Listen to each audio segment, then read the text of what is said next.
This Snowmobile Club of the Year award was created to annually recognize a New York State snowmobile club that exemplifies club operations and involvement in the community throughout the year.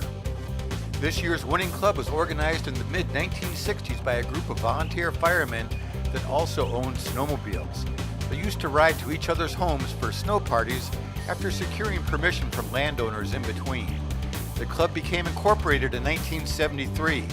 In the 1970s, there were 12 clubs in their home county. By 2000, there were 3 trail maintaining clubs left. The club maintained around 19 miles of trail up until 2004, when one of the 3 remaining clubs felt it could no longer maintain their trails. Our winner stepped up and took over the vast majority of the trails, totaling over 60 miles of trail.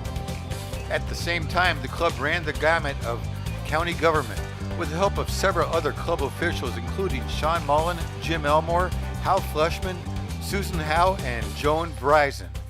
It was approved for funding from the State Snowmobile Trail Development Fund. The club has worked continuously to modernize its grooming fleet. In 2004, they had a converted BR-48 sidewalk plow with a 4x8 drag along with an ancient Skidoo Alpine and a homemade drag. Currently, the club grooms with a BR-160 and a BR-180 with full-size drags. The club has a strategic plan for accomplishing repairs, rebuilds, and reroutes during the off-season. The club has a robust donation-seeking program which has covered the cost of diesel fuel purchases for the past 3 years.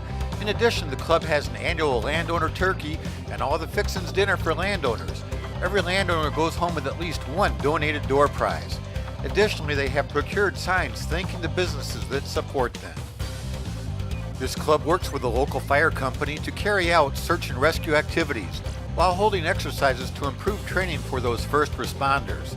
The club donated a snowmobile and half the cost of a trail rescue trailer to the fire company. They are an active member of their community all year round. They hold at least 2 snowmobile safety courses every year. The record class had 106 attendees. They host an annual Easter egg hunt for the community, provide volunteers that do all the cooking at one of the largest fire company field day events in their part of New York State. They hold one of the largest and most well-known snowmobile grass drags, ATV, and motorcycle races, vintage shows, and swap meets annually in New York State. The club continuously works with the local press and government to advocate safe snowmobiling and telling their story as members of the community. The club is still based and is named after the fire company where it got its start.